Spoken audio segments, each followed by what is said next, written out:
So the process for open space is that it's an open space. People will come here and they'll have some idea about what they want to talk about together.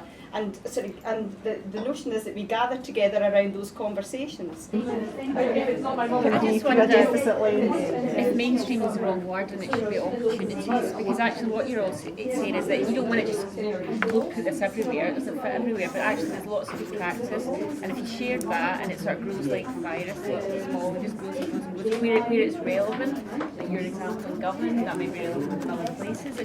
I'm just not sure mainstream is the right word. Lisa, it's going to keep us to time. I'm going to be very scary, just so you know. Okay? There's an issue around forming meaningful relationships with people and explaining to them what your view is of sharing power and what their view is. I think Fragmentation. Yeah, Martin was talking about, like they've invested in all these different projects, and I think over the years we've just layered them up, and they start layering up, and you actually can't see what you've got because it's organically growing all over the place. But the reason for that is because we focus on needs. Exactly. It's the opposite. It's the opposite of assets.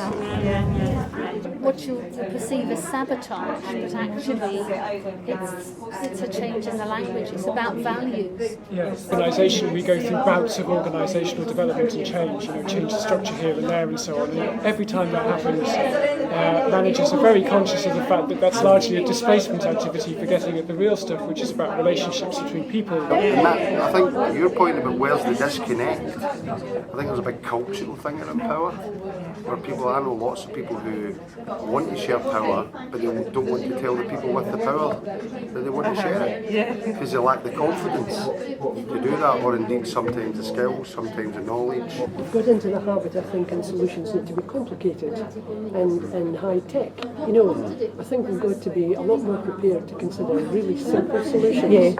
I mean, you used the example of knocking on doors. It's laborious though, you see. People don't want that. People don't want to take time.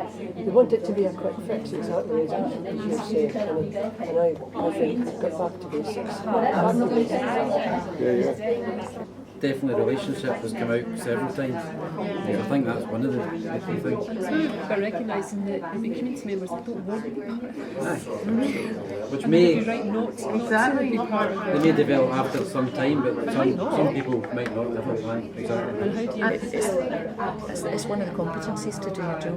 That's actually what you bring as a person. So what you bring as a person, I'm just going to write that. Okay, great. Empathy and diversity are kind of really important. But the point was, you're not your role, you're not your title. And they were like, what do you mean outside of work? And I was like, anything. What do you mean? And I said, so do you cook? Do you hang about with friends? And they're like, why would I write that down? How is that relevant? And so then you got into the conversation about how it was relevant, and it was So you say that changing the language is actually a vital part of changing the culture, but if you don't change the language, then you're still going to have the same culture that's associated with that language. Absolutely. One of the things that I, as an experienced HR professional, recently uncovered with the prison service in terms of recruitment was I could have the best competency-based recruitment and everything, all the rest of it. All I needed was 10 minutes with someone to have a conversation with them about their thoughts on what prison management was. Their language told me more about what they thought they were here to do than the competency-based interviews did over an hour.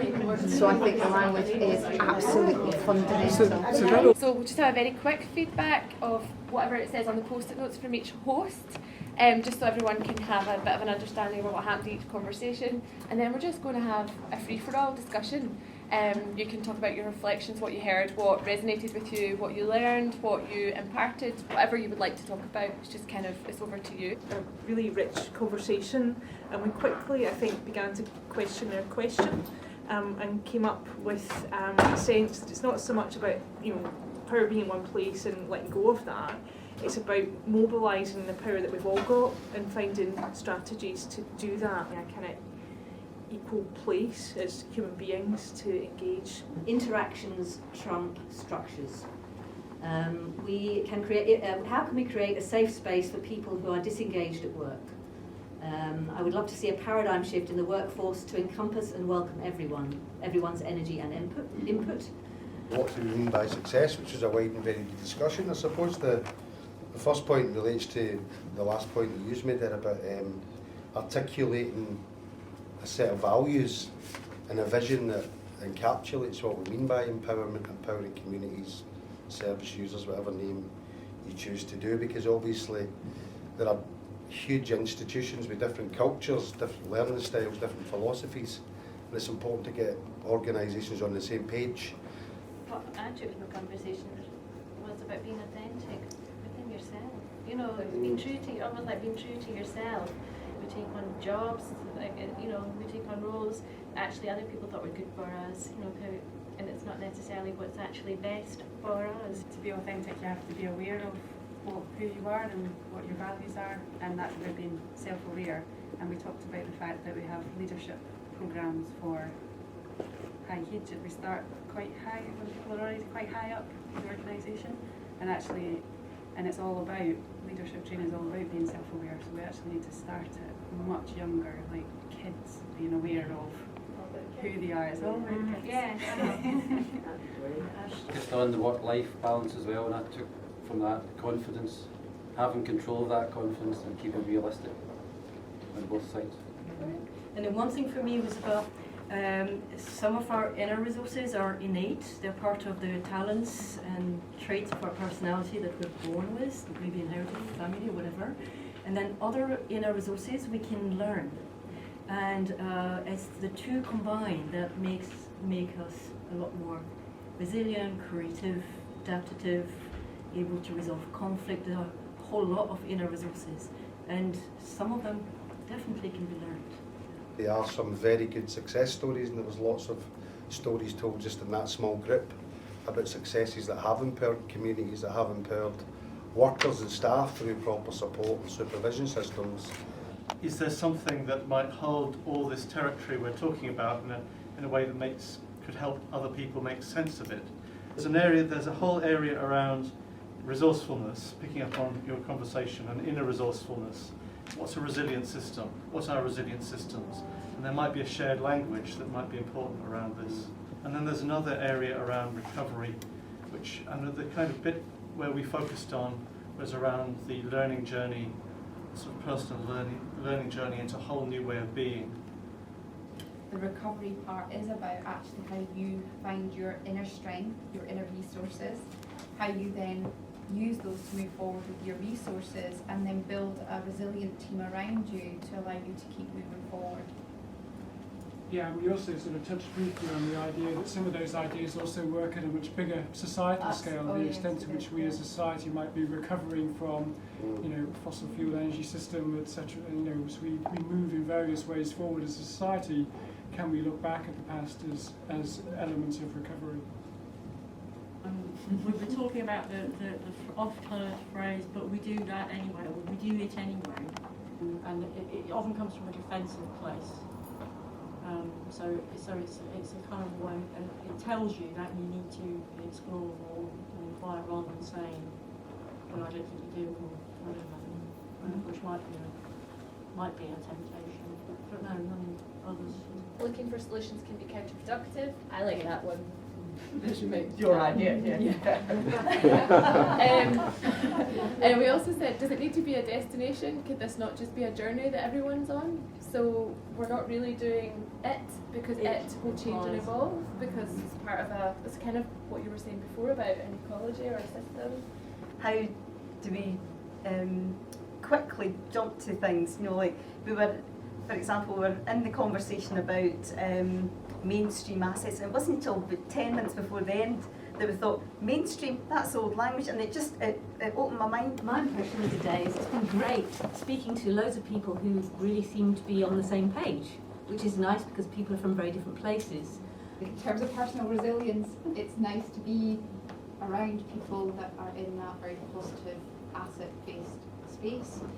Today and the last meeting actually was there's a very rich resource group of people here who have an awful lot of experience and insights to bring from all sorts of different perspectives.